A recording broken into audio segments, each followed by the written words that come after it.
Hello, everybody. Welcome to the Above the Rim Rundown, where we run down all things NBA. I am one of your hosts, Memo, and right beside me, I've got Hoops. How you doing? What's going on, man? Overall, I've been doing good. So during the week, it was pretty normal routine, honestly. Um, Life, work, gym, you name it. And then last few days, I had a family relative come visit, and we've pretty much been spending a lot of time with them these last few days, just like showed them around the SoCal destinations, shall we say. And it's my first time seeing my family relative in like 6 years, so definitely good times catching up. Aside from that, overall, I have been doing good. What about you, man? How you been? Good. Like last week, I had like the whole week off due to work, so this week I'm going back to normalcy, I guess. And although it's never fun going back to work, especially after a long break, it is good to have some routine back. But yeah, not as interesting as you. In regards to my week, was there like a really cool place that you went to these last few days? Like I don't know, like your favorite destination you visited. Um, Actually, yes. Today we ended up taking my family relative to Beverly Hills, and then we stopped on Rodeo Road. That was cool. And also, I'm trying to think, what were some other cool spots? Um, we did a little bit of both OC and LA County. We walked along the beach a little bit. That was fun.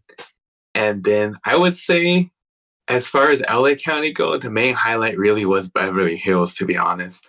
And then I got a oh yeah, by the way, this is a good one. I was able to try Randy's Donuts for the first time. You've heard of that, Oh, right? I've never tried their donuts, but like they're so iconic with like the giant donut sign Yeah, and stuff. the giant. Oh, Oh yeah. was it good? It was good. The so I Because we do not go to that area often, I decided to get two flavors. One of them, I believe, is like the iconic Simpsons strawberry sprinkle donut, like the one that like Homer does like on like the memes and whatnot. That one was good. And then the other one I tried, it was like I think it was like a chocolate caramel donut with like a churro on top, something like that. That one was good, but honestly, I think I like the strawberry sprinkle one better. Um, but yeah, I would say that was a cool experience to say the least because first time experiencing and trying that, so it was cool. And then Beverly Hills, I'm sure I have been during the past, but if so, it's been so long that I don't even remember much. So it's pretty much like new to me because I don't remember much about it. So yeah, I would say more of like the LA stuff stood out to me because I am not in that area as often. But some of the OC stuff were also really cool. Yeah, I honestly don't think I've ever been to Beverly Hills. Um, Usually when we go to like the LA County area, we usually like stick to downtown LA, which like I know has like a bad rep. I feel like Kendrick with this last Yeah. album has been like hyping it up a bit more, which is cool to see. Yeah, we'll like go to the Definitely. sandy alleys and stuff like that. And then sometimes Hollywood as well. We had like a Universal pass for the longest time, so that was like the main reason why we'll go to Universal. We did recently go to the Walk of Fame like a couple months ago when my grandma was Nice. over, which a little overrated, but still cool seeing like celebrities' names. I agree on that one. Like, really cool, definitely a bit overrated. Speaking of which, actually at the very end, we dropped off our family relative there to explore that area because background context, our relative actually is living in a hotel in the LA area. So we more so picked them up and then took them around, or took him around. And so at the end, because he is closer to that area, we in a way just like dropped him off in the area for exploring, and then at the end he gets back via like a Uber or whatnot. So I did not go to the Hollywood Walk of Fame like myself this time, but I was technically in the area. I would agree, like it's cool, but definitely a bit overrated. Yeah, the one thing I do like doing at the Walk of Fame is going to the Amoeba record store. It's like one of the most famous record stores in the world. I believe the System of a Down record I bought from that record store. And it's huge. It's really cool to look at. It's not just records. They sell movies, CDs, posters, memorabilia, little like knickknacks. So it's really cool to see and visit if you're a music fan, and you're in the Hollywood area. Might as well go. It's really cool. If you're a music lover, you're gonna love it.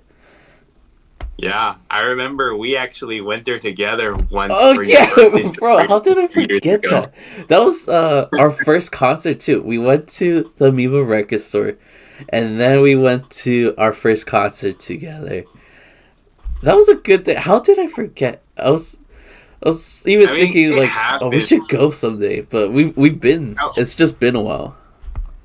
yeah, it has been a while. I'm sure you've been several times since, so it's understandable you forgot. But yeah, that was a good experience. I remember that was I think it was like October of 2021, October or November, something like that.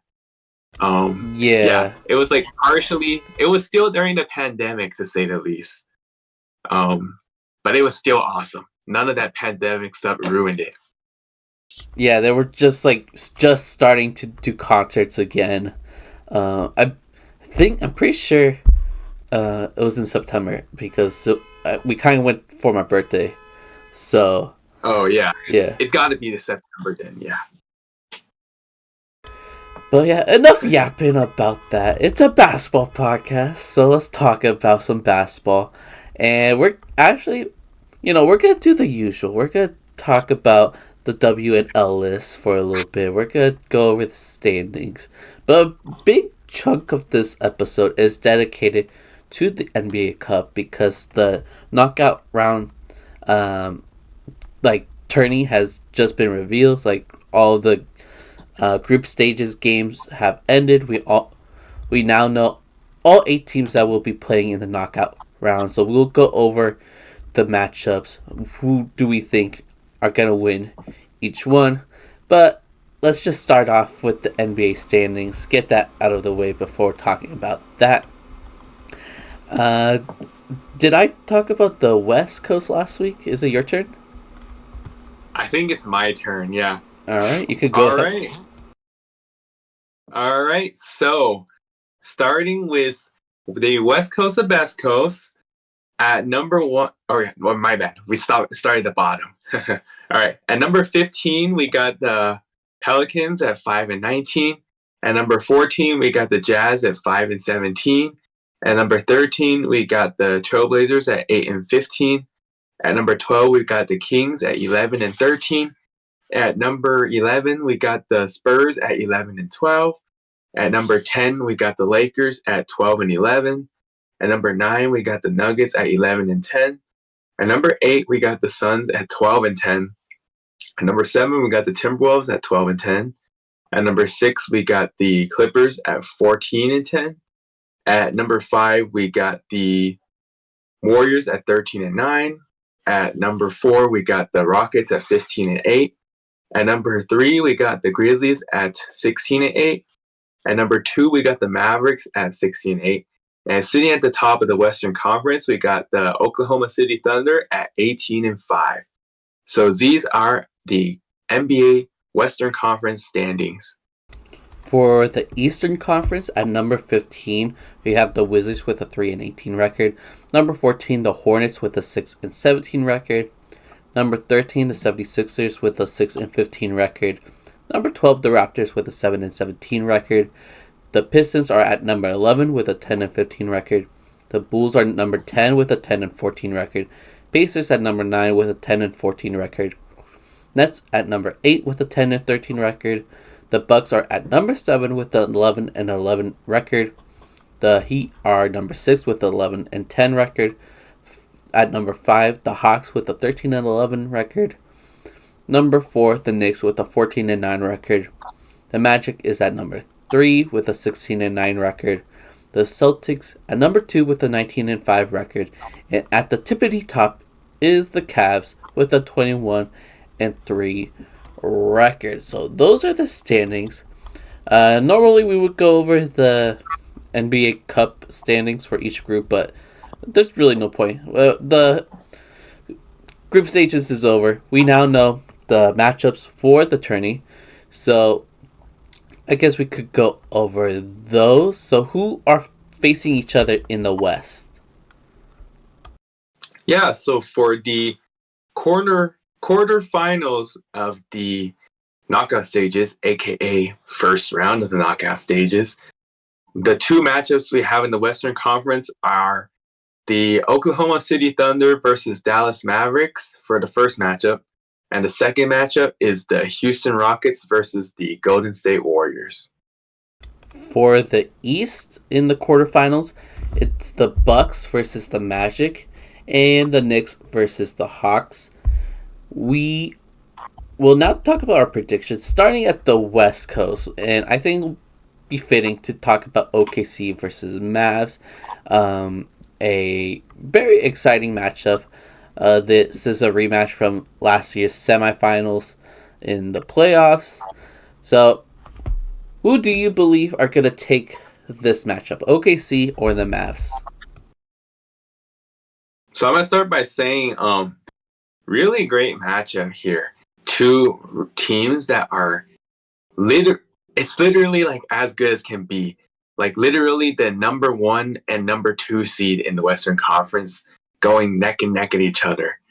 And not to mention rematch of the semifinals matchup last year. Really good matchup. Must see TV for sure. Luka versus Shea. Really fun. Anyways, I think it will be a great game. And obviously, as we mentioned,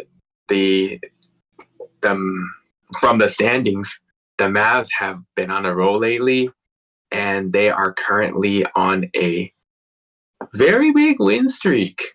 So they have it rolling, and momentum is on their side.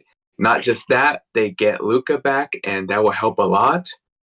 But at the end of the day, I believe OKC will still be too much for the Mavs to handle. Last year, the Mavs were able to take care of OKC.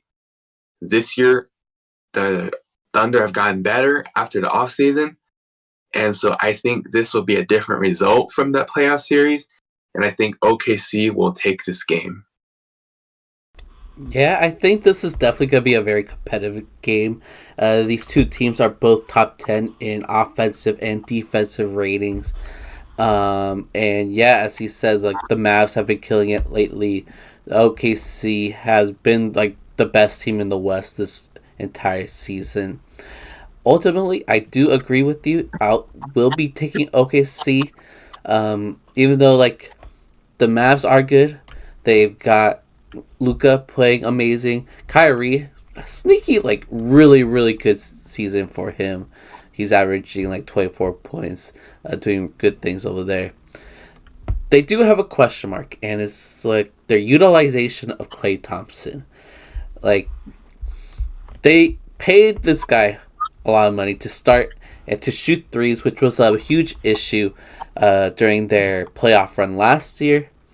And although Klay isn't like the worst 3-point shooter in the world at the moment, but he's shooting at an average pace, which isn't what Klay is known for. He's known for shooting the three ball at an above average rate.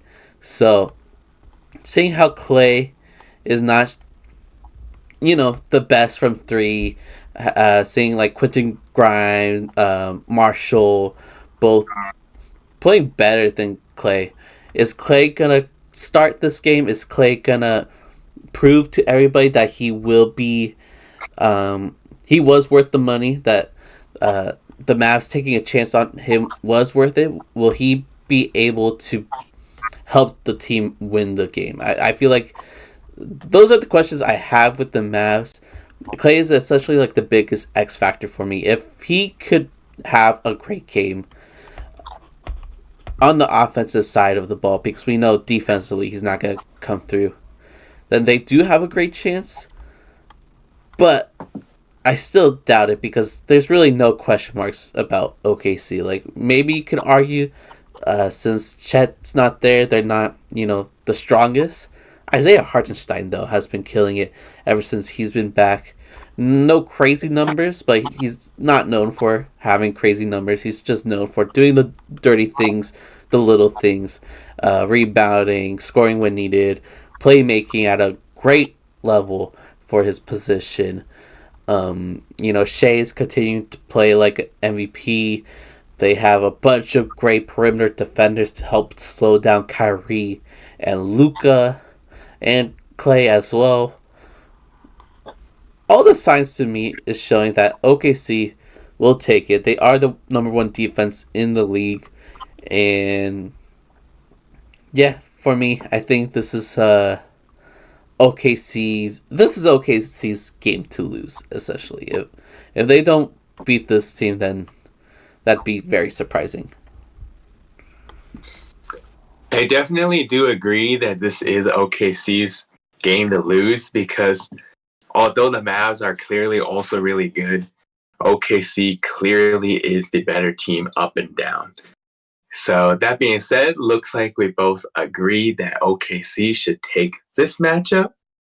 And so I believe that may be a good segue for us to move on to the second matchup in the Western Conference quarterfinals, being the Rockets and the Warriors. So I guess I can start it off by saying, to start, these two teams did play each other just earlier this week. I believe it was on Thursday. And the Warriors ended up winning a close nail biter, 99-93. This game was in Golden State, and it also happened to be the Warriors' only win in the last 7 games, as they have been struggling immensely with a 1-6 stretch in the last 7 games. Bad luck for the Rockets there.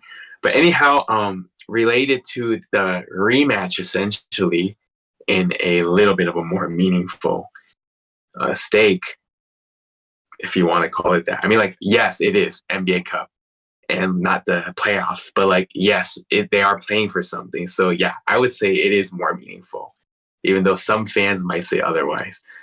But I would say, as far as this game goes, I think it's going to be a very close game. Once again, just like the game earlier this week was close. I definitely would see a lot of lead changes happening. I think to me, I think it's kind of could be a low scoring affair, or there's a chance it could be like a shootout, but I feel like probably more likely lower scoring affair. Like, obviously, this past game, both teams were under 100. I would assume maybe a little bit higher scoring than that, but I don't expect like 120s or over 115s necessarily. It's possible, though. That being said, I would say if I were to pick a winner of this game, I would pick the Warriors in a close one. However, a Rockets win would not shock me at all. And honestly, if the Rockets did win, I don't know if I would even necessarily call this as an upset victory, because you could argue that the Rockets are a better team, honestly. And especially lately with the Warriors' struggles, even more arguable. But I feel like with the game being in Golden State, that home court advantage is definitely gonna get them over the top. And so that's why I picked the Warriors winning this one in another close nail biter. Yeah, I agree. I think Golden State, they're gonna take this. But it'll be close. It'll be close. Both of these teams, they're like middle of the pack, like offensively, but defensively, they're both top five. They're both great defensive teams. However, one of the Rockets' best defenders, Tari Eason, is currently in concussion protocol. Don't know when he'll be back. The Rockets definitely hope very soon for the knockout game. But they're gonna need him. They're gonna need him and Amen Thompson to try to slow down Steph if possible. You know, Steph is insanely good, but that's why they need both of them because they're gonna get tired running around all those like illegal screens and stuff. So Tari Eason will be an important piece to the puzzle. Um, Important X factor there. Van Vliet is day to day at the moment. And for the Warriors side, Andrew Wiggins and Moses Moody are, I believe, day to day as well. So both of these rosters aren't necessarily the healthiest. They're pretty, like, even playing field, I believe, when it comes to the defense, the offense, the injuries, the personnel. It's pretty even, but ultimately I will go with the Warriors just because of experience. This is a older team that has been there, done that. They've won championships. They've gone through a lot. Steph has proven time and time again that when he is needed, he can go off and have very impressive performances when it matters the most. The Rockets haven't been in the playoffs for a while, especially this like iteration of the Rockets has never gone to the finals, never even gone to the play-in, I believe. So this is their first taste of like competitive basketball. So it'll be a good experience, but I don't think they will be beating the Warriors. I wouldn't be surprised if they do because they are a very talented young group. But I think the Warriors are gonna take it with some help of past experience. Yeah, so it looks like we once again are on the same page on another matchup in the Western Conference, which means that we have both predicted a OKC versus Golden State meeting in the semifinals, which would be in Vegas. That being said, do you think we should do the Eastern Conference quarterfinals first, or should we predict that OKC versus Golden State now? Uh, I feel like let's just get the West out of the way, and then we could talk All about right, the East and then the finals. all right, let's go ahead and do that then.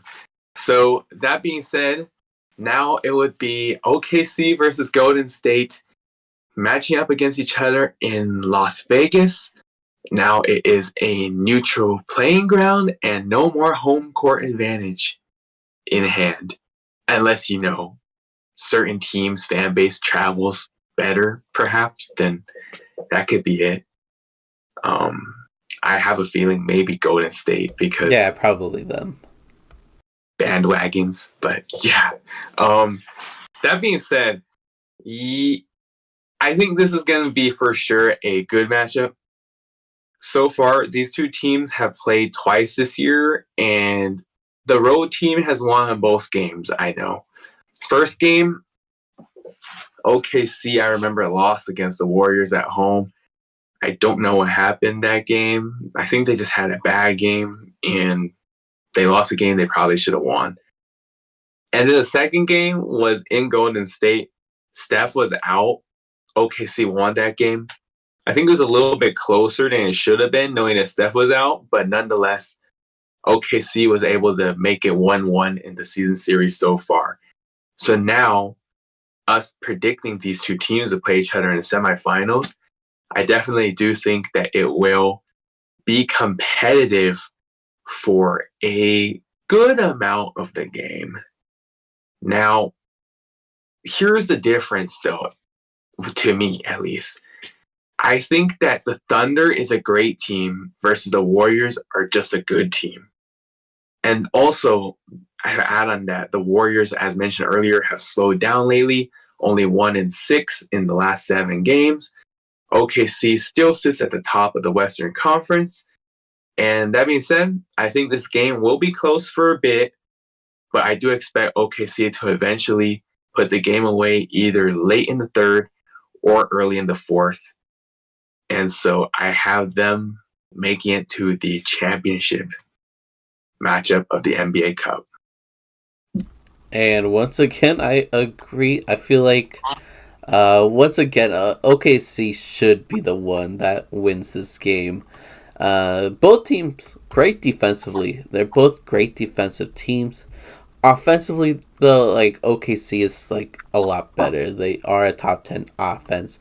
Well, we can't say the same for Golden State. Um, and I feel like OKC has the depth to take down Golden State. They have enough perimeter defenders to try to slow down Steph. And yeah, I I don't think the Warriors are going to be able to take down OKC. OKC is definitely like a juggernaut. They're going to be a hard team. If you could beat the Thunder, you'll probably win the cup. Essentially, is what I'm thinking.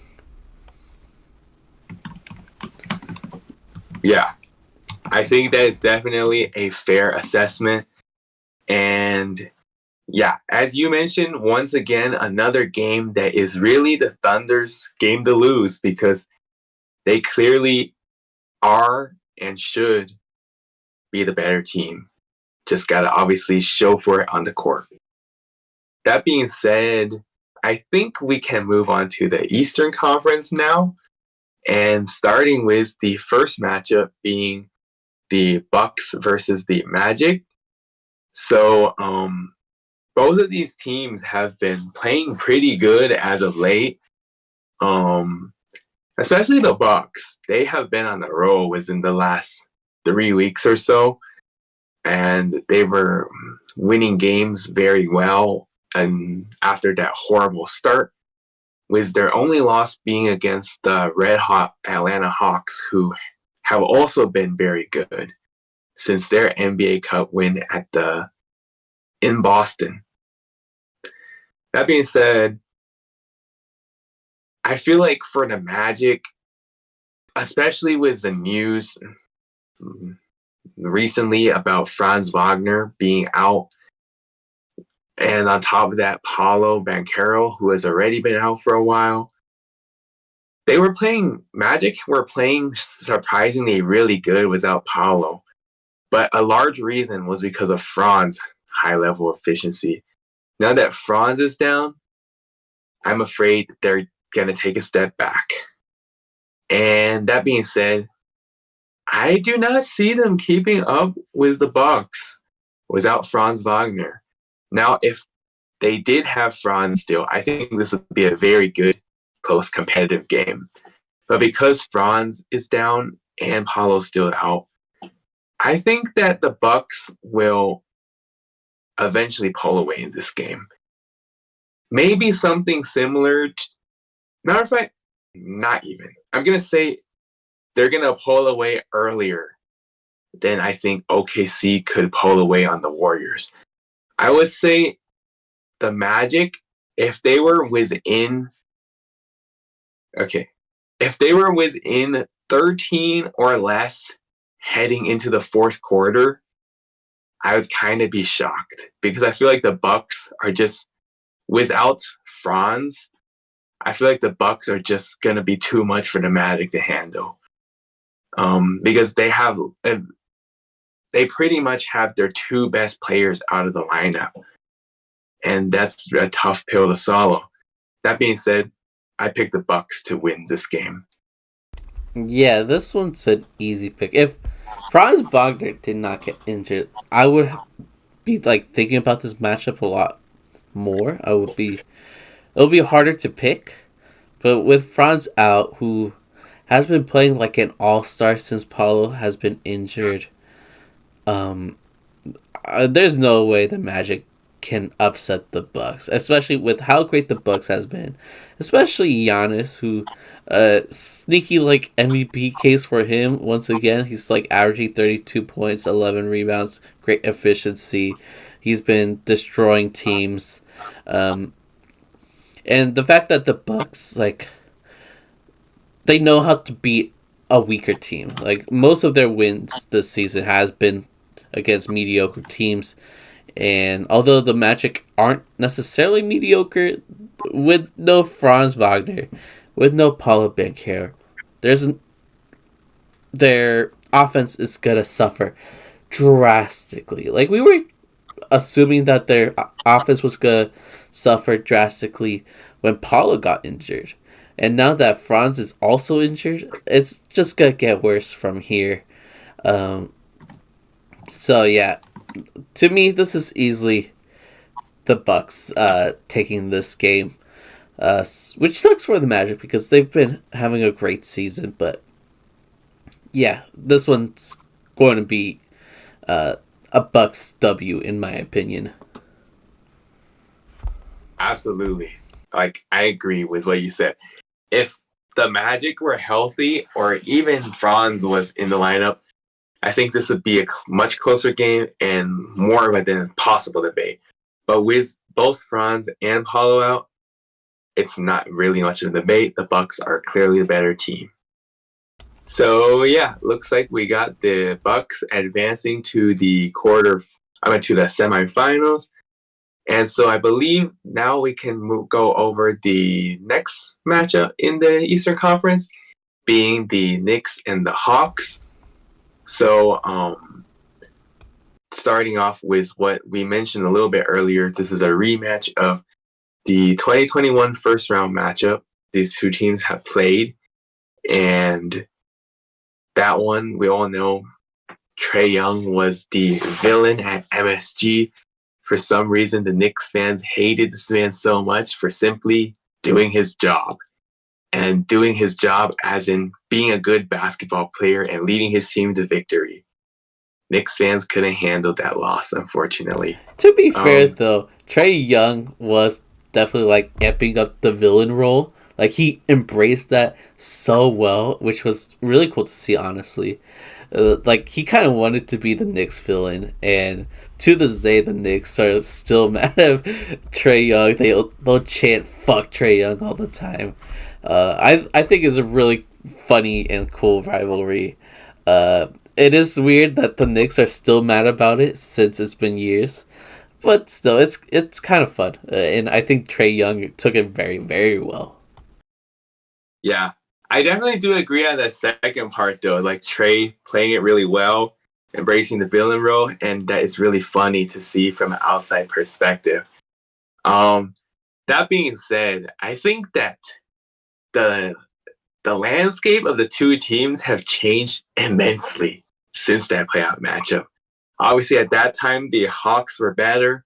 The Hawks won that series, and eventually the Hawks ended up going all the way to the Eastern Conference Finals in the shortened season, which was plagued with COVID and whatnot. Anyhow, now, obviously, the Knicks are on paper as fully depth-wise the clear-cut better team.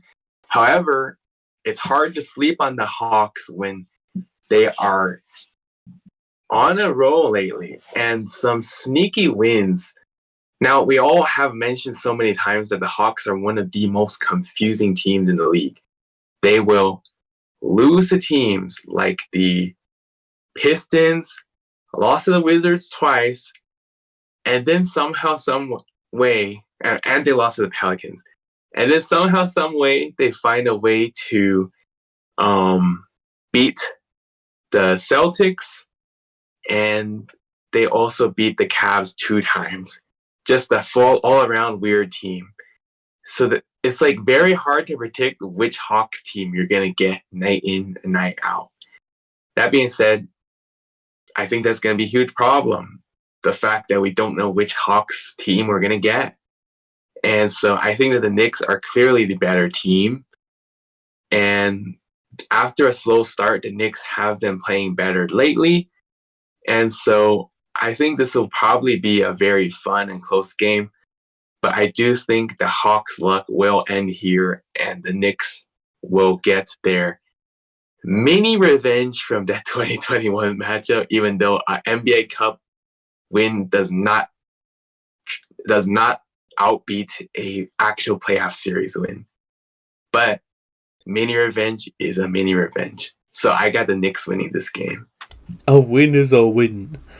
Yeah, I have the Knicks too. I mean, it's gonna be such an exciting game. I can't wait to watch this game. Seeing Trae Young back at Madison Square Garden in a very competitive atmosphere. It's gonna be a fun watch. Seeing him and Brunson going at it will be fun to watch.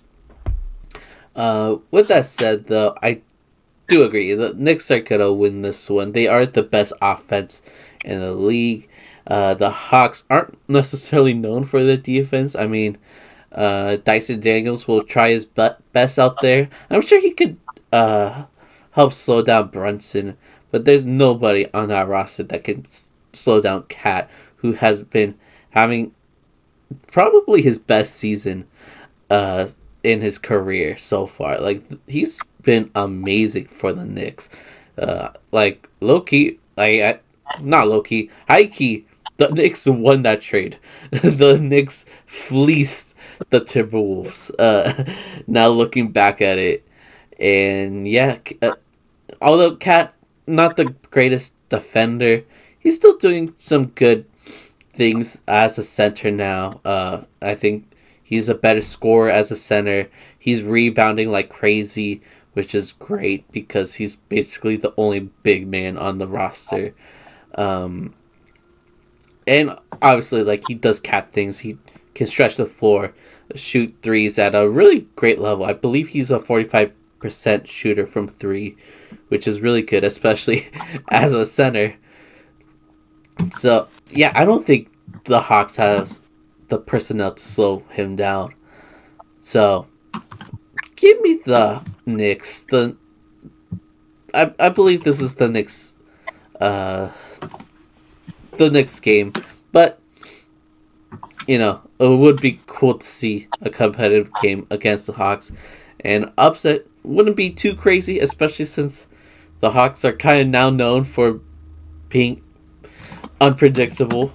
But, yeah, I'm going with the Knicks for this one. For sure. Yeah, I definitely agree on that. And so it looks like we still remain on the same page. And so that would set up Eastern Conference Bucks versus Knicks matchup in Las Vegas for the semifinals. And speaking of which, let's get to our predictions, shall we? So as far as this matchup goes, these two teams actually played in the first round of the knockout stages last year in Milwaukee. The Bucks won that game, and it was a pretty good game from what I recall. Obviously, at that time, the Bucks looked like a pretty good top contender in the East, as we all expected, before ultimately getting too many injuries and falling off and getting knocked out early in the playoffs. Versus the Knicks, at that time, we didn't really know what kind of team they were. And then later in the season, we saw what kind of potential they had in the playoffs before ultimately having too many injuries to overcome. But for this season, once again, I think this is a great matchup, and it will be fun to watch. I think that from up to down, the Knicks are probably the better built team, and they have a better chance of coming out in the East. But honestly, I think I'm gonna pick the Bucks in the upset in this matchup. And I think I'm just simply doing this because of how well this team has been playing lately. Was there one loss against the Hawks? And so, call it a risk if you want, but I think that I am going to put my trust in Giannis and Dame to shine when the time actually does matter, and they will continue their good role that they've been on lately and go for a very impressive win over another really good team in the Eastern Conference, setting themselves to advance to the championship, NBA Cup championship matchup against OKC, still in Las Vegas. Um, so, Memo, what are your predictions on this matchup? I'm kind of surprised you went with the Bucks. I mean, they're great. They're great. And you're kind of slowly convincing me because, like, for some reason, I forgot the impact that Giannis has. The Giannis will for sure be the best player on the court, and knowing him at when the pressure is at its highest, he will come through for the Bucks. And so will Dame. Like Dame hasn't been awful. He's been not Trailblazers Dame, but he's still been pretty good. And he is known as a great playoff performer, clutch player. So I could see him coming through for the Bucks as well, and maybe even like Cat, like going to the other side. Maybe he will go back to his Timberwolves days and do something stupid and foul out 5 minutes before the game ends. Like a lot of things could very much happen, and I could definitely see your point. I did ultimately go with the Knicks though. I feel like the Knicks, because they're such a great offensive team, best in the league, uh, it's gonna be hard for the Bucks to slow them down. Who, I believe they're like kind of in the middle of the pack defensively. I think they are better defensively than the Knicks, but I still am trying to think how are they gonna slow down Cat. Like I know Brooke is a great defender, but there's no way Brooke can defend Cat from the 3 point line or keep up with him because Cat is a pretty fast player. So when he drives, I'm sure Brooke will get into foul trouble if he's the main defender for Cat. Brunson too, like I don't know if they got the defensive personnel to slow down Brunson. I guess same could be said about Damian Lillard and Giannis. Oh, actually, OG. I feel like OG's gonna be a huge X factor, which is part of the reason why I'm picking the Knicks. Not only because they are the best offense in the league, but OG is one of the best perimeter defenders. Was part of that infamous Raptors team that won the championship that did the wall to slow down Giannis in the playoffs. I doubt they'll make a wall, but OG has done his fair share of slowing down Giannis over the years. So, it's a 50-50, I guess, because you're kind of convincing me the Bucks as well. The Bucks have been killing it lately, but they've been killing it against bad teams, not necessarily the greatest competition. So I will still go with the Knicks, but I'll be less surprised if the Bucks win now. Fair enough. So looks like that is our first disagreement of the bracket. So pretty good overall. So I guess for that game, I decided to go for the risky upset versus Memo went for more of the safe pick. And so that being said, we have predicted two different finals matchups. I predicted Thunder versus Bucks, and Memo predicted Thunder versus Knicks.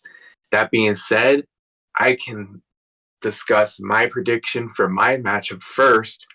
So, having predicted the matchup to be Thunder versus Bucks in Las Vegas. Honestly, this would be like a dream matchup for me to watch. Honestly, like I'm a huge fan of both franchises. I really have been for a long time, always. Milwaukee and OKC. Um, and ultimately, I do think this is going to be a good game. Both teams are very good with their star power, depth, all that. And obviously, Thunder is the one seed in the West. Bucks are on a hot streak lately too after their slow start. However, ultimately, I think OKC's depth would just be too much for the Bucks to handle. And so the Bucks will be able to keep it close for a good amount of time. But I do think ultimately the Thunder will win. And so the Thunder will be the second NBA Cup champs. That is my prediction for 2025 or 2024 NBA Cup. Honestly, same. Like, although we have different matchups, I do think OKC are gonna take it. Obviously, my matchup being OKC versus the Knicks. This is actually the best defense in the league versus the best offense in the league currently. With that said, though, OKC, although they're not the best offensive team, they're still top 10, while the Knicks, defensively, they're 18th. They're the bottom half of the league defensively, which is funny for a Thibodeau ran team. But yeah, so I'm taking OKC just because they're top 10 in both categories. They're number one in defense. From their entire starting lineup can definitely slow down any player from the Knicks, which we can't say the same for the Knicks. Like, Jalen Brunson's not a great defender. Cat is not a great defender. Mikal Bridges has been wishy-washy. He hasn't been the same. OG is probably like the only like solid defender they have at a consistent basis over there. And Josh Hart. Josh Hart is a good defender as well. He's pretty scrappy, so you can always count on those two. You can't really count on the rest. Well, the OKC roster, you can count on everybody, even Isaiah Hartenstein, who is not going to be the same defensively as Chet, but he will do his job against Cat. He'll try his best, I guess, which is basically all you need. So yeah, for me, OKC's going to win it. If I were to predict the MVP, I guess, for the NBA Cup, it would be Shea. Pretty obvious since he's the best player on OKC. I'm assuming you would go with the same pick. For sure, yeah. I think it's hard to even predict someone aside from Shea, assuming OKC wins. I mean, like, Chet is out, so that takes out one other option. And so then it would really just be dark horses. The only way someone else wins the MVP and the Thunder win would be if Shea just absolutely had a bad game and someone else on the team completely bailed him out and found a way to be the number one option of that specific game. Yeah. However, I feel like that's super unlikely. I do not see that happening. So that being said, I do agree that Shea Gilgeous-Alexander will be the NBA Championship Cup MVP. Yeah, Jalen Williams might be phenomenal. Yeah, Shea will for sure be great. He's been consistently great for like a long time. So yeah, it's got to be Shea if OKC wins the NBA Cup. But yeah, that's our prediction for the NBA Cup. We went over each round. We went over the final round. We went over the final, I guess not final MVP, the NBA Cup MVP. So hopefully one of us end up being right at least. It'll be very interesting to see if our predictions are correct. I don't think I have a great track record with my predictions though, so we'll see. We'll see. We will be doing one more prediction before going to the W and Ellis. Last year, they made an All-NBA Cup team, And we're going to predict this year's team. Before we do, though, a little trivia. Do you remember all 5 players that were named in the All NBA in season tournament team? Honestly, I don't. Like, I honestly forgot that they even made all NBA Cup teams, to be honest. Any guesses? Um, I would say LeBron has to be one of them. LeBron is one. Tyrese Halliburton. Yeah, Tyrese Halliburton for sure. Yep. Giannis. That's 3. I think so. Yeah. All right. I would assume AD, right? Probably made one. AD, you just need one more. You just need one more. All right. Let me see. So who else were in the knockout stages? And then I'm trying to think like who's most logical. Did Zion make it?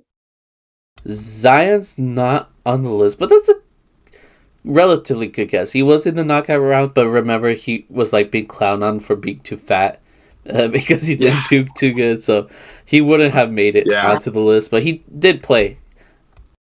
Oh. Okay, I think I know now. It was KD, right? It was KD. Really good job. Really good job for not remembering that there was a team. You were able to get everybody pretty quickly. Yeah. I think it's just solely due to remembering who played really good in the knockout stages. Yeah, I probably should have known that it was KD over Zion, but for a second, I just like blanked out on that one guy, I guess. Because KD was an early round out, but he was still in the knockout round. Yeah. That said, I think that based on that lineup last year, it seems like it's more likely that the NBA Cup team will be players that were advanced in the knockout stages. Safe to say, I think. So maybe I guess each of us take turns with our predictions for NBA Cup teams. I guess I can say my lineup and then you can say your lineup. So for my team that I predict for NBA Cup prediction, I decided to say that I would predict Steph, Shai Gilgeous-Alexander, Trae Young, Giannis Antetokounmpo, and Karl Anthony Towns. Mine was very close to yours. I have Shai. Instead of Trae Young, I have Jalen Brunson, Steph, Giannis, and Kat. I tried to choose the players that I feel like are most likely going to advance the most. That's why I got a couple Knicks. I got Shai here. But yeah, I feel like both guesses are pretty solid. All right, then. Looks like our predictions for the NBA Cup teams are very similar, with the exception that I predicted Trae and you predicted Jalen Brunson. Which honestly, I had a tough time deciding between those two. I feel like the rest of the 4 are pretty much no-brainers. And then for my final position, I struggle a little bit. I think there's a good chance Brunson might get it, but I just decided, why not? I'll put Trae because his team has been playing very good lately. But only time will tell, depending on who these guys were, or how these guys perform in the knockout stages.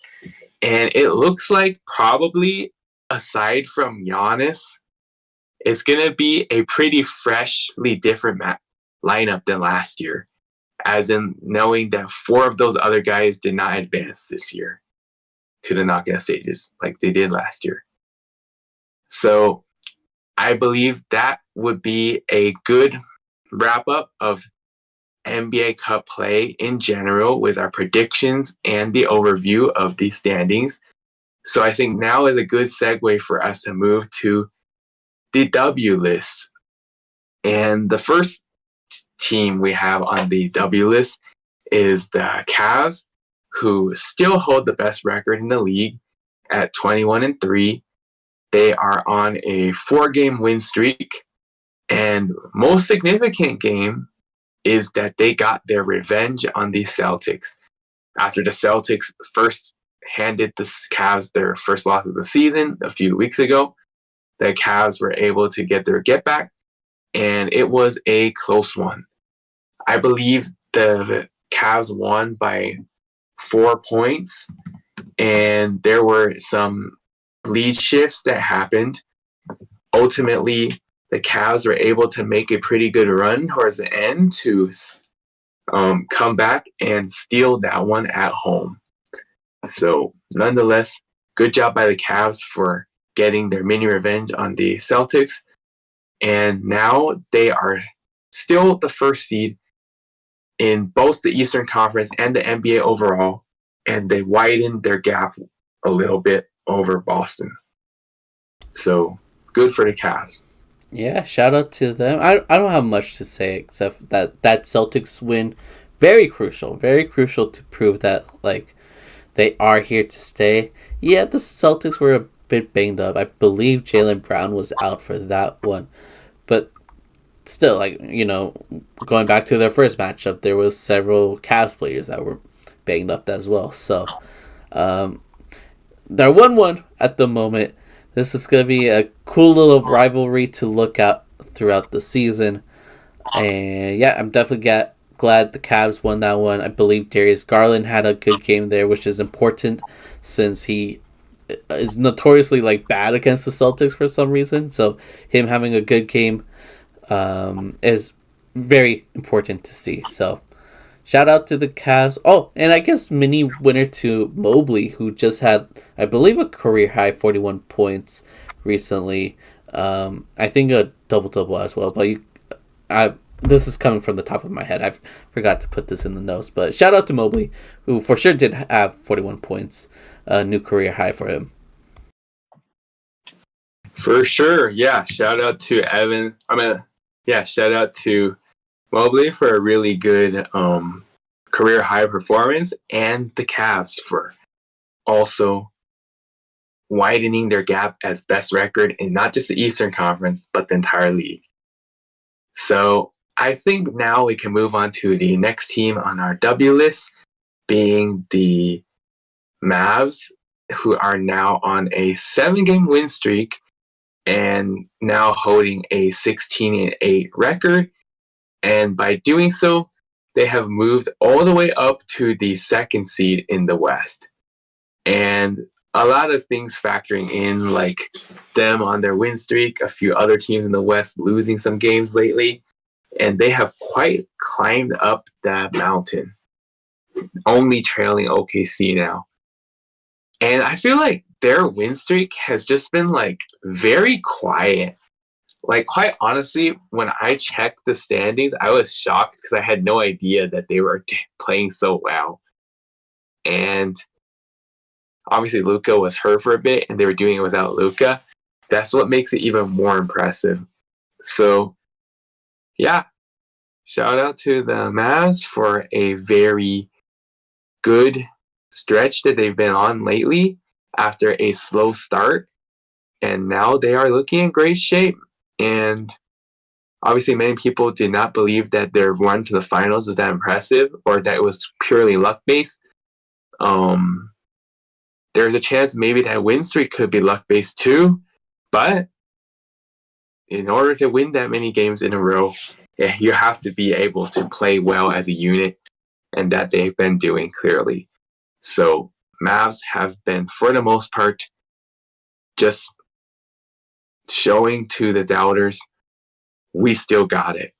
And so, good for them. They are now the 2nd seed in the Western Conference.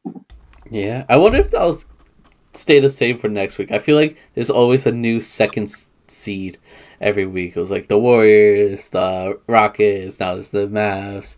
But yeah, shout out to them. I believe the 7-game win streak is currently the longest streak in the NBA at the moment, which is impressive.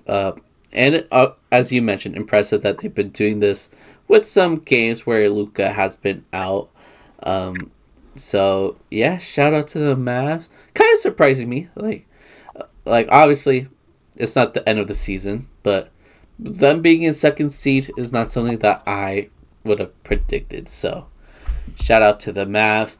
Next in the W list, we have the Hawks, who, as we've been talking about, have been one of the most surprising teams in the league, winning some very questionable games where they really should be losing.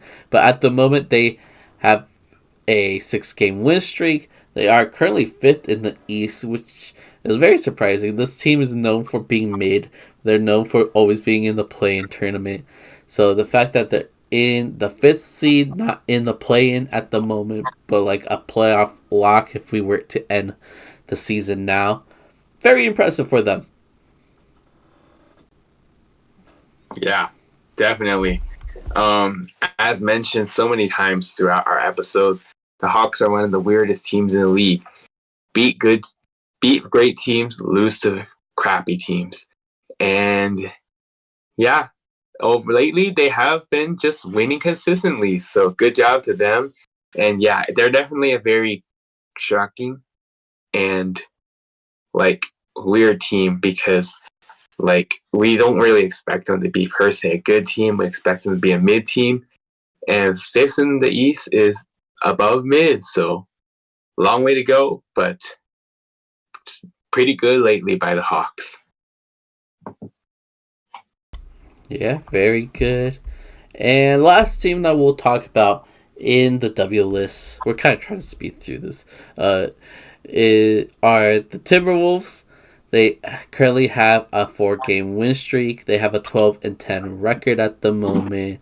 And it's great that they have this win streak because, their season has been a little bumpy. It seems like they're still trying to adjust with Julius Randle and Dante DiVincenzo, who, like, as I just mentioned earlier, I feel like the Knicks officially fleeced this team, took their beloved franchise player and gave them Julius Randle and a not so good Dante. So the Timberwolves haven't been as great as last year, but recently they've been pretty good, right, Hoops? Oh yeah, for sure. They have been playing a lot better this week. They had some dominant wins. They had 2 wins against the Clippers, 1 win against the Lakers, and 1 win against the Warriors. So point blank is that they have been owning California teams. And they have won handily in a lot of them. They beat the Lakers by 29, the Clippers by 28, and the Warriors by 17. And that one playing game, that one NBA Cup game against the Clippers, they won by 1, which was the first game of their win streak. And then from there, it's just blowout after blowout after blowout. So yeah, Timberwolves have been playing a little bit more like that team that we expected them to be, coming off a Western Conference Finals appearance last year. And I'm happy for them, honestly. Like, I do like their core and their team. Not necessarily as much as before, because like losing Cat for Randall is not good whatsoever. Dante hasn't necessarily been the fit they would have liked, but he is. Maybe he can find a way to turn it around. We'll see. But yeah, Timberwolves look like they're playing better. They were able to move up in the standings and keep it up. They're only going to continue moving up the ladder, being more in the position of where we thought they would be before the season started. So Timberwolves looking better lately. And there we go. That's everybody in the W list. Now we'll move on to the L list.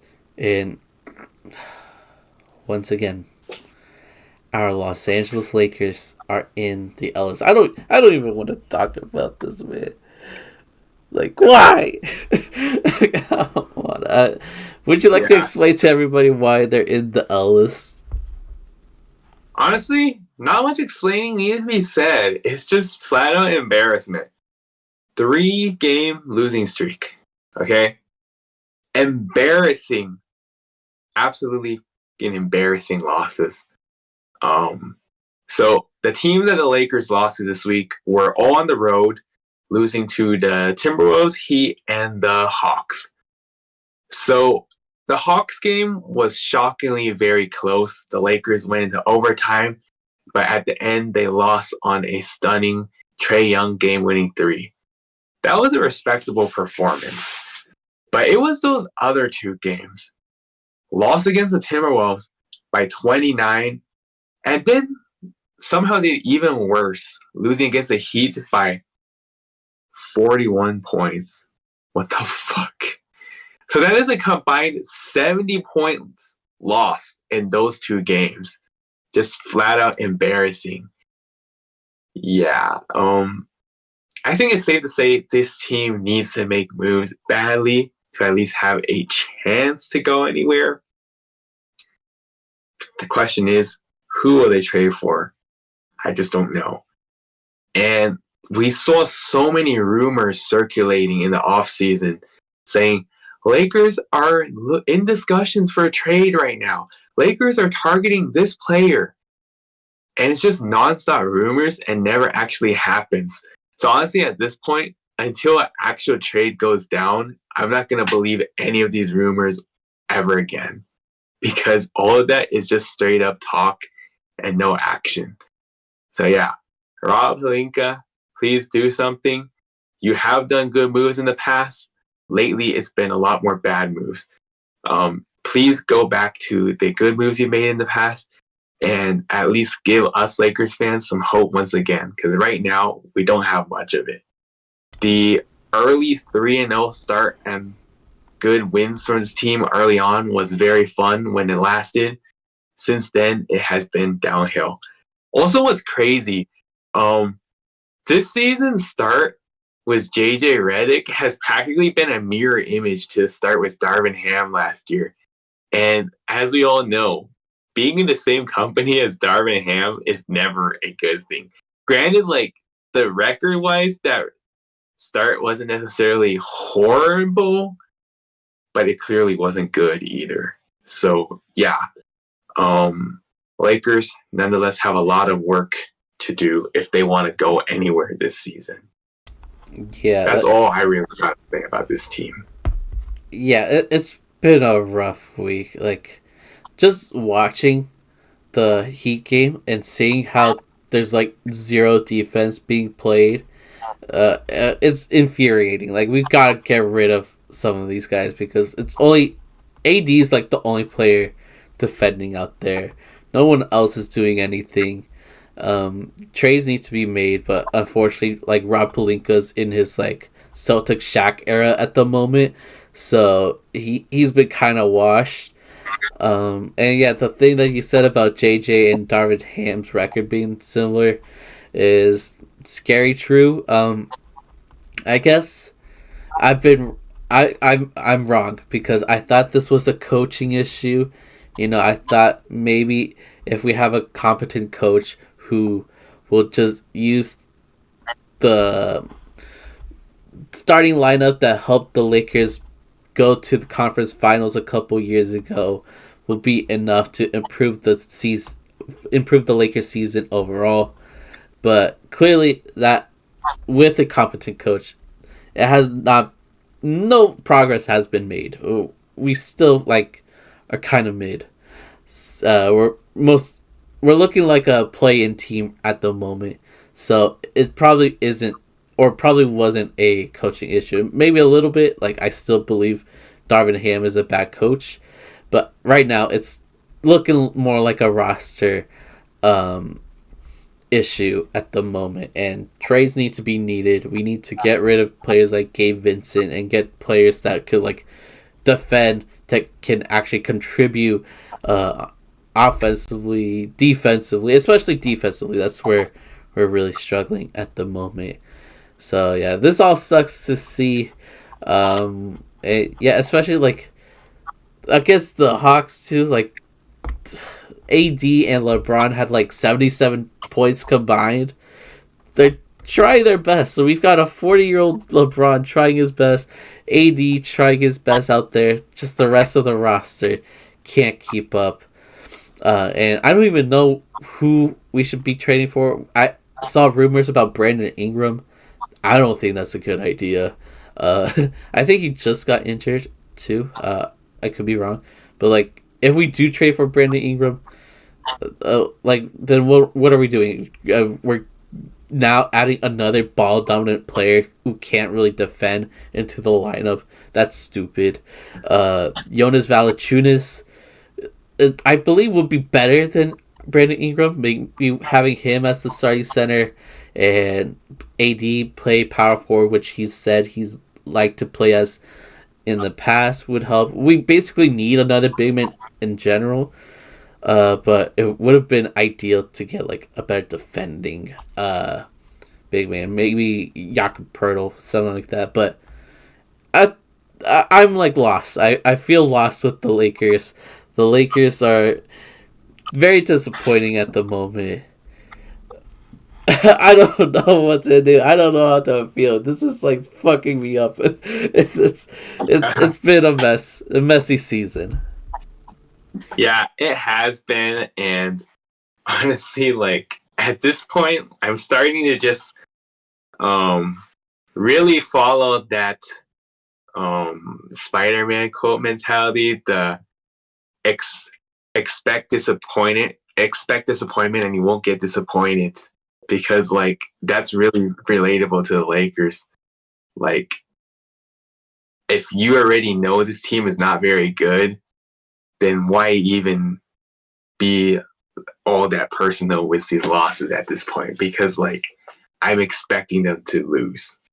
Honestly, like I want them to be good, but I know they're not going to go anywhere unless major moves are made. And yeah, obviously there's a lot of speculation that the Lakers championship window is completely shut. I hate to agree or admit any of that, but don't make any moves, and it is very likely to be true. I really hate to say, but that's the reality. And if it is true, it is not a failure because LeBron and AD were able to win a championship together. However, only winning one is definitely a disappointment in the sense that this duo probably should have at least won 2 championships together. But anyhow, Rob Pelinka, please do something. Lakers, please improve. I think we are good to move on to the next topic now. And that would be the Denver Nuggets, who are the next team on the L list. Now, yeah, they had a rough week. They lost 3 out of 4 games this week. And the absolute most embarrassing loss of all was yesterday, Saturday, against the Washington Wizards, ending their super long losing streak. And Nikola Jokic had an amazing performance, man. As a matter of fact, he put up a very awesome career high 56 points, and it happened in a loss against the Wizards of all teams. It makes sense, man. What is this? Yeah, I don't know what to say about this one.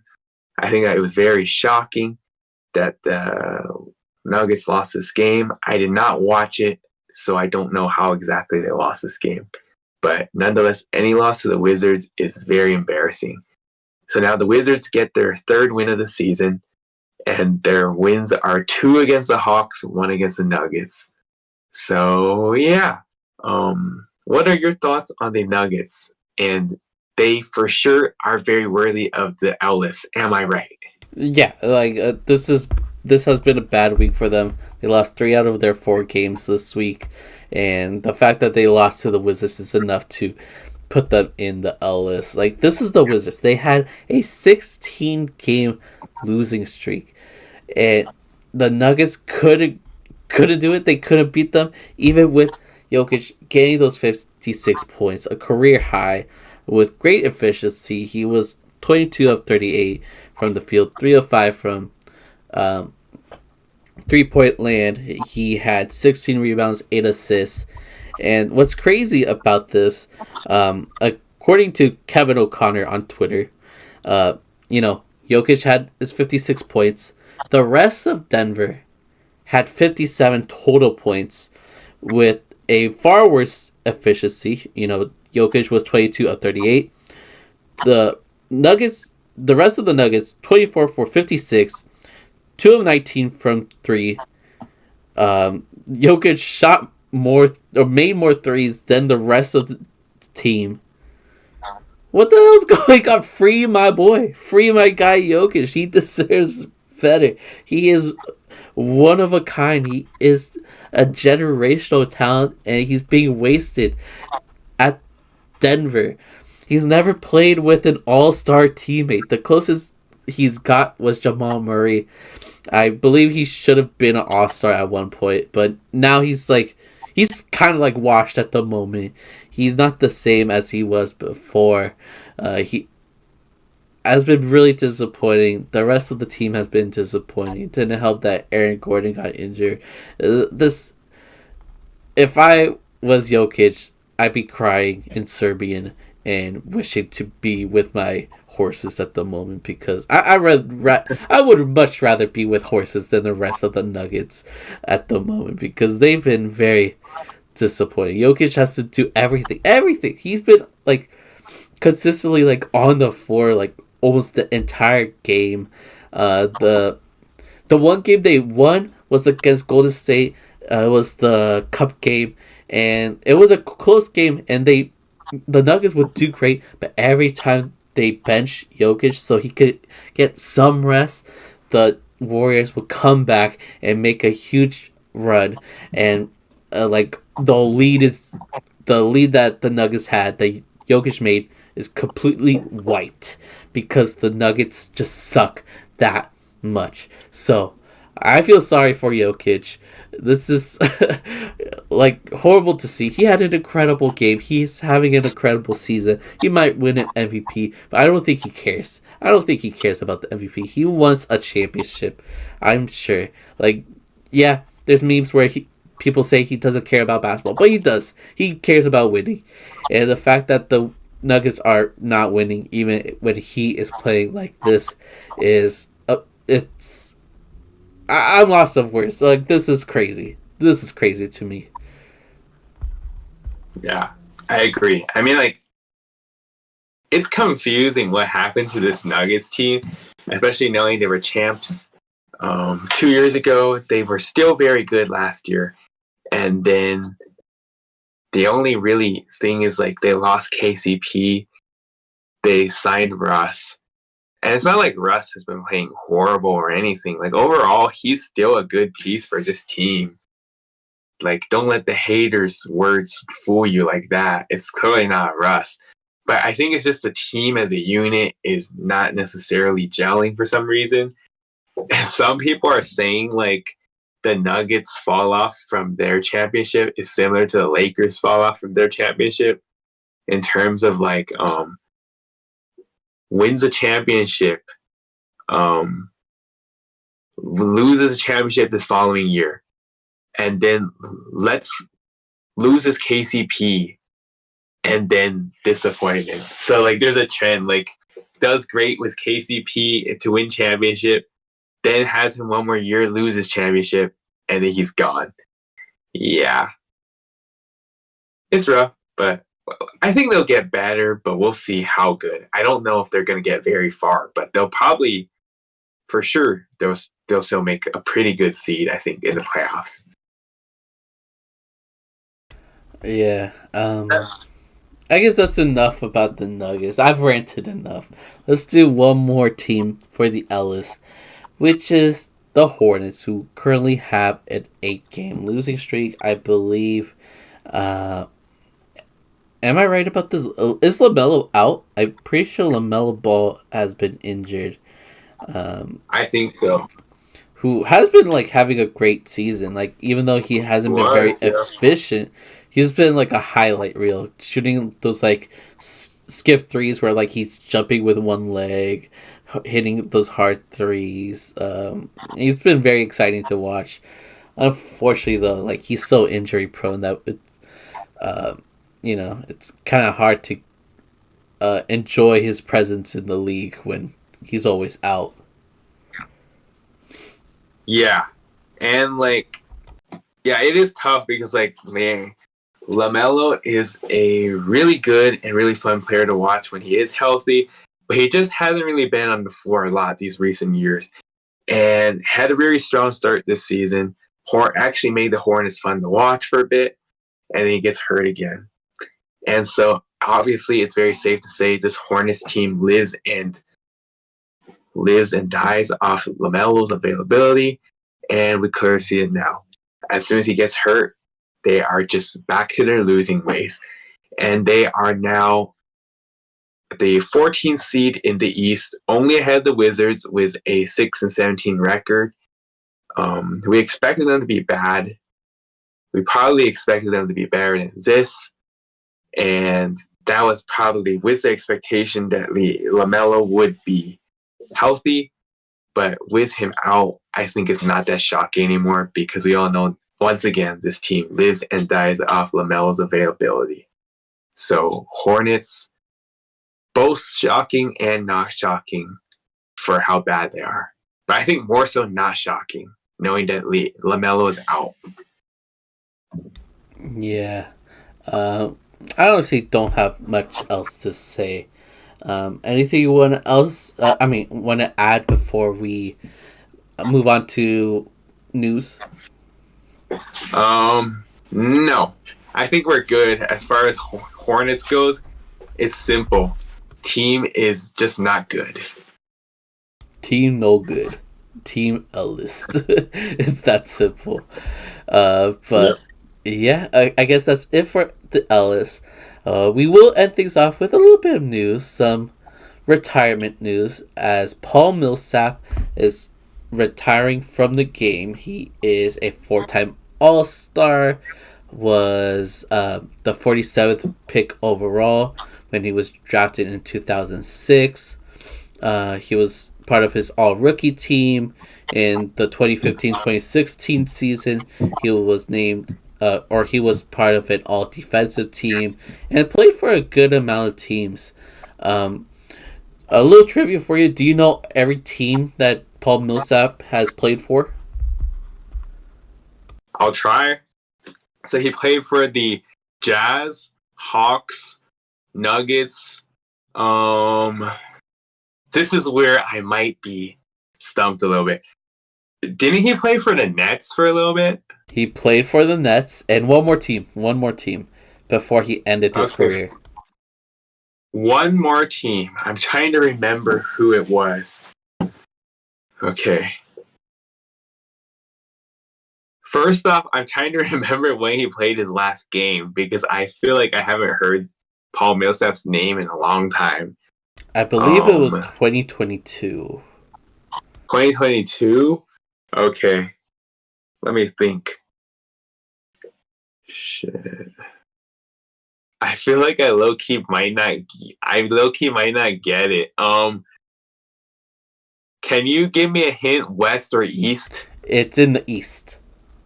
East? Okay, I thought probably east. But let me think. So which other team could he have possibly played for?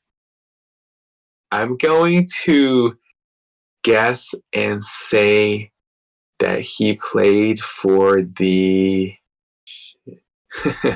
Did he? Okay.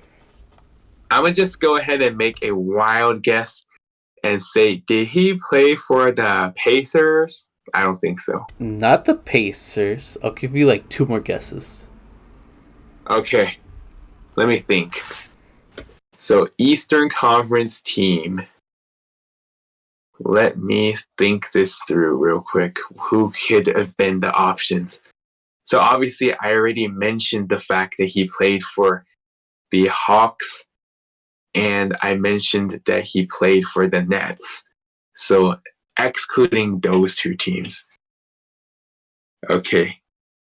Did he play for was it the Sixers? It was the Sixers. Yeah. Apparently, he was part of the Sixers in 2022. Okay, I don't remember interesting. that, but I honestly do not remember this either.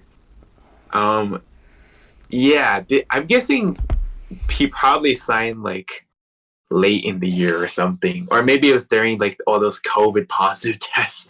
Because at that time there were a lot of 10-day contracts. Could have been. But nonetheless, I will say this as far as Paul Millsap goes. Um, I was a fan of his for sure, especially his days playing for Utah Jazz, which is where he started things. He was really good with that unit with Darren Williams, Andre Karolinko, Carlos Boozer, you name it. And after that, obviously going to Atlanta, he had some good years there and was a part of that team that won 65 games, was a one seed in 2015, 14-15.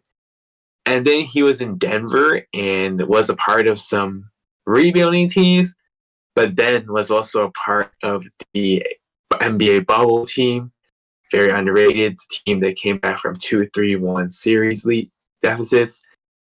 And then, honestly, I don't remember much about his time with the Nets or the Sixers, to be honest. But yeah, nonetheless, I was a fan of Paul Millsap. And I thought that he had been already retired, but I guess it was just not official until recently. So congrats to Paul Millsap for what I thought was a pretty good NBA career. yeah, he's had a solid career. His career stats are 13.4 points, 2.2 assists, 7.1 rebounds. He was a pretty good defender during his time in the league, and he was a four-time All-Star. He was an All-Star every season he was a part of for the Hawks, and as you mentioned, was part of that 65 win team with the Hawks, where like the whole starting lineup was Player of the Month. I don't know if you remember that. They like won Player of the Month, the whole starting five in like January, and That was fun. and then four of those players ended up being all stars that year. Al Horford, Paul Millsap, Jeff Teague, who was hilarious. He has a great podcast, and Kyle Korver, who was a sneaky like injury replacement. A very weird all star, but nevertheless, yeah, it's cool. He had a cool career. You know, nothing too crazy. Unfortunately, had to face LeBron several times in the East, so he couldn't win that championship. But he will forever be known as like one of the most solid guys to ever play the game, like LaMarcus Aldridge or an Antoine Jamison, those caliber type of players. Where like, oh, you remember this guy? This guy was a bucket. This guy was solid. So shout out to Millsap. I hope he enjoys his retirement. And yeah, nothing but the best for him. Definitely. Also, I just searched and now I'm starting to remember a little bit more that he actually was a part of the James Harden trade that was also packaged him to go to Philly from Brooklyn. So that's how he ended up with the Sixers. Ah, Yeah. But he only played 28 games for the Sixers in that regular season. Or no, correction, he did not play in 28. Of the 28 remaining games that the Sixers had in the regular season, he only played in 9 of them. And his final NBA game was game 1 of the 2022 Eastern Conference semifinals, which he played for 5.5 minutes. And the Sixers got beat by the Heat pretty handily. So, yeah, the ending wasn't necessarily the way you want things to go per se, but nonetheless not taking away from his very good career and definitely mirroring what Memo said. Wish him the best in retirement. Shout out Paul Millsap. But Definitely I respect. I believe that's it for us. I think this was a really good episode. We went over a lot, and I think we did it pretty efficiently with all the topics that we had for today. So, yeah, let us know if you enjoyed this episode. Leave a like on YouTube, give us a 5-star rating on audio platforms like Spotify or Apple Podcasts. Check out our social medias. I might go on TikTok and rant about the Jokic situation, even though I kind of did right now.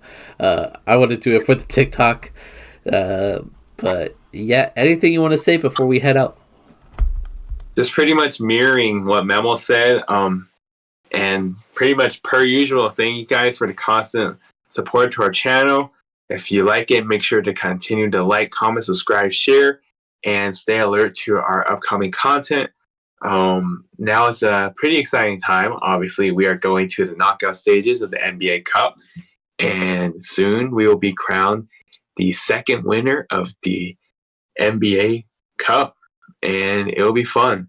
So, nonetheless, we will continue to entertain you guys with fun content, whether it's the weekly recaps or some other mini games. We will come up with a lot of cool stuff, so you don't want to miss it.